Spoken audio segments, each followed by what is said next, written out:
Your words, they really make or break your life. They have got that much power to influence you and to influence others.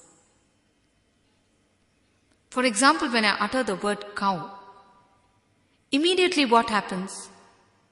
A figure with 4 legs, 2 horns and 1 tail appears in your mind, is it not? A simple 3-letter word can bring to your mind a whole image.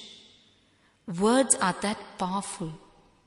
When we don't respect words and use them wrongly, we are asking for trouble. A small story. Birbal, an enlightened master, and Akbar, his king, were walking together on the streets.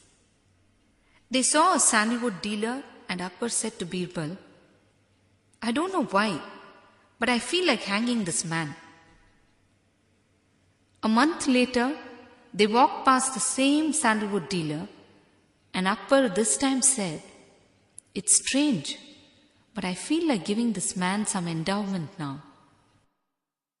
Birbal replied after a long pause, "A month back, the sandalwood dealer's business was suffering, and when he saw you walking past, he thought to himself that if you die, the courtiers would come in and buy a lot of sandalwood from him for your funeral pyre.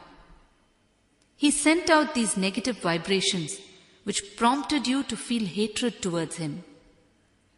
I immediately purchased a lot of sandalwood from him to make tables and chairs for our kingdom.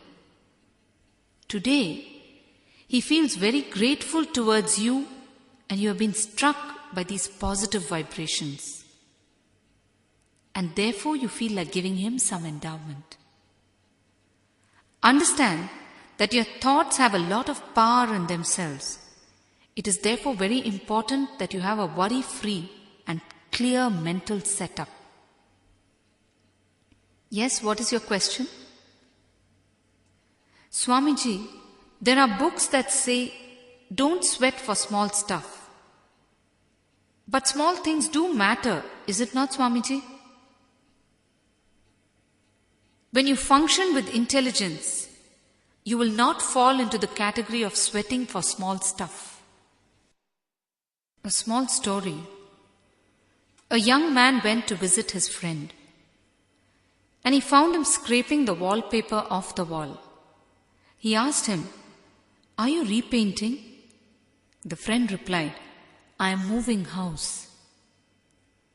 You see, you cannot ignore the small things, but you should be intelligent enough to pay only the amount of attention it warrants, else you are starting to sweat. Never listen to people when they say not to pay attention to small things. Remember, small holes can sink a great ship. Just understand that you need to operate with your intelligence and awareness when you are at it. First of all, you need to be absolutely convinced about the so-called small things that you are concerned about. If this is there, then there is no self-contradiction, and automatically you will find the energy to do those things. When you are not fully convinced, you will not have enough conviction and energy to go behind it and get it done your way. It means that your intelligence is not fully behind you, because intelligence is energy and energy is intelligence. If you are sweating about them, then there is something wrong somewhere. Be very clear. All miseries arise because of self-contradictions. You yourself are not fully clear about what you want to do, and so you are unable to do it. For that clarity to happen, you need to nurture your own intelligence. When intelligence surfaces, self-contradictions will disappear, and you will start becoming integrated. When you start becoming integrated, your intelligence will further grow. This is the cycle you need to get into. This is the cycle that can clear your worries also. Intelligence is the only way to get freedom from anything that bothers you. If you are really interested in dropping your inner chatter and worries, you can try a small exercise. Think of all the things that give you joy. Make up your mind that you will allow your mind to linger only on these things and nothing else. Anything else, you will give it just enough energy to get it done and then forget about it. Try this exercise and you will see that you conserve a lot of energy. Understand that you have given a lot of power to your worries by simply talking about them more and more. For example, when a housewife picks up the phone, she will start by telling her friend that the housemaid did not turn up for the day. That is her depression for the day.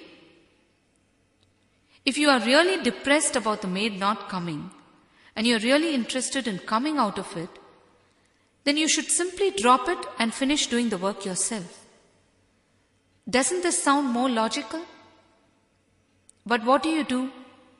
You keep on talking about it and expect your friend to feel your depression as well.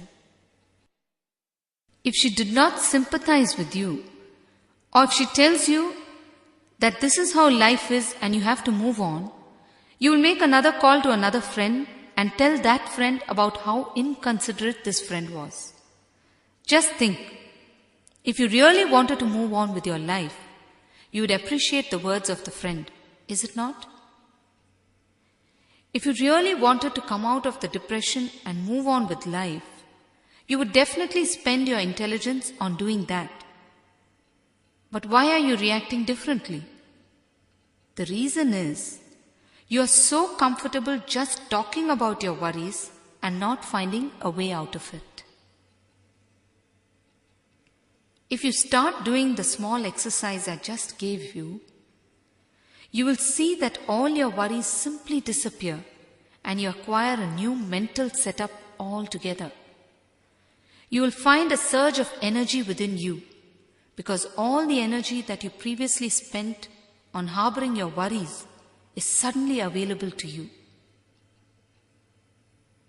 Do an honest check for yourself and find out if you are secretly nurturing your worries and whether you are ready to take on the transformation.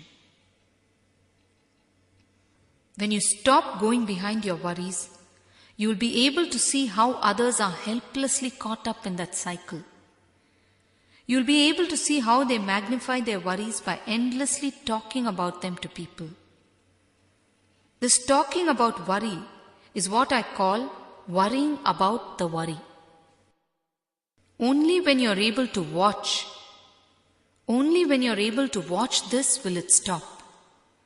Until such time you become the watcher, you are caught up in the emotions, giving so much of power and control to them. Again I tell you, I am not asking you to run away from your worries. I am saying, don't magnify them by talking about them. Don't expend your energy on them.